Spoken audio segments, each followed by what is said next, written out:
નમસ્કાર, આપ જોઈ રહ્યા છો વીટીવી ન્યૂઝ. સમાચારોમાં આપની સાથે હું છું સોનલ પટેલ. બુલેટિનની શરૂઆત કરી મહત્વપૂર્ણ સમાચારથી. કબૂતરબાજીની આશંકા સાથે ફ્રાન્સથી પરત મોકલાયેલા વિમાનમાં સવાર તમામ લોકોની ભારતમાં તપાસ થઈ રહી છે.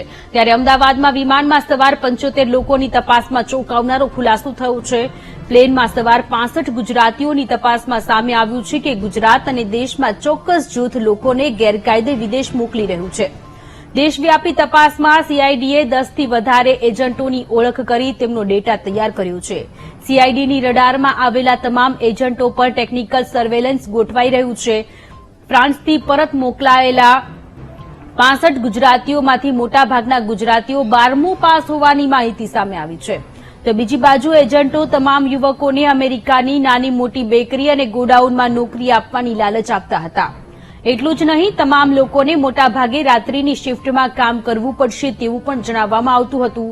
સીઆઈડીએ આ તમામ લોકોને દુબઈ મોકલવામાં કોણે વ્યવસ્થા કરી તેની તપાસ શરૂ કરી છે.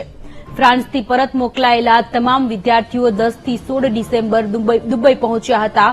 એટલું જ નહીં, તમામ યુવકોને એમ પણ જણાવાયું હતું કે જો તેઓ મેક્સિકોની બોર્ડર પર પકડાશે તો એજન્ટો ખાસ ઇમિગ્રેશન વકીલો તૈયાર રાખ્યા છે જે તેમના કેસ માટે લડશે. આટલા મોટા આયોજનને લઈને એજન્ટોના નેટવર્ક અને સંડોવાયેલા લોકોની તપાસમાં મોટા ખુલાસા થાય તેવી શક્યતા છે. આપણી સાથે અનિતા લાઈવ જોડાયેલા છે. અનિતા, કબૂતરબાજીની આશંકા સાથે ફ્રાન્સથી વિમાનમાં જે સવાર લોકો તેમને ભારત પરત લાવવામાં આવ્યા, જેમાં 65 જેટલા ગુજરાતી લોકો છે અને સીઆઈડી દ્વારા આખું ઓપરેશન કરવામાં આવ્યું છે. આખી તપાસ થઈ રહી છે. ઘણા બધા એજન્ટોની શોધખોળ પણ ચાલી રહી છે. કોઈ મોટા માથાના નામ આવે તેવી પણ સંભાવનાઓ.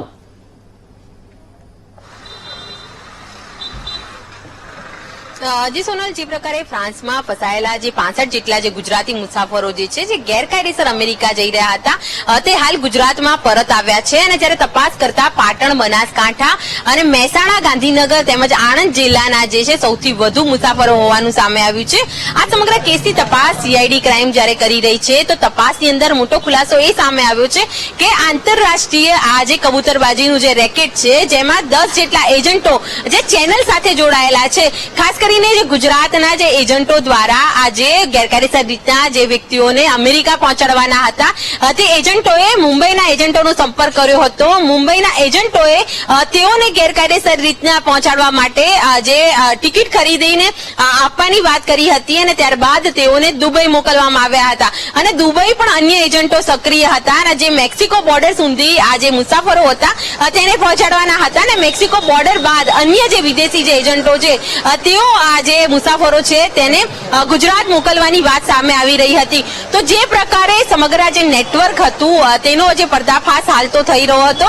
સૌથી મહત્વની બાબત એ સામે આવી છે કે આ જે એજન્ટોની જે વાત છે જેમાં 10 જેટલા મોટા એજન્ટોના નામ ખુલ્યા છે.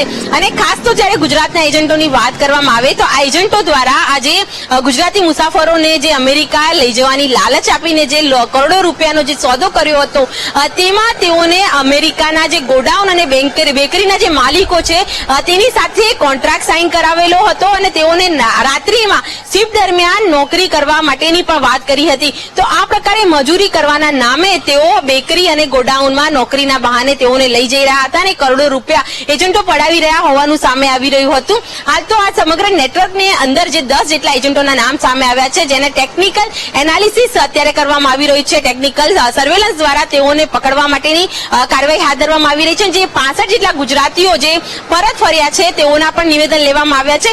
કારણ કે આ પ્રકારે જે એજન્ટોની જે ચેનલ સંડોવાયેલી છે અને એક આંતરરાષ્ટ્રીય જે રેકેટ જે છે જે ગેરકાયદેસર કબૂતરબાજીનો જે મામલો છે અમેરિકા પહોંચાડવાનો ઘૂસણખોરીનો તે સામે આવી રહ્યો છે. અને આ જે પ્રકારે આખું નેટવર્ક છે તેને લઈને સીઆઈડી ક્રાઇમ દ્વારા તપાસ હાથ ધરવામાં આવી છે.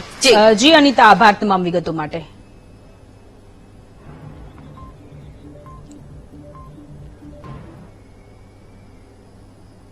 રાજકોટ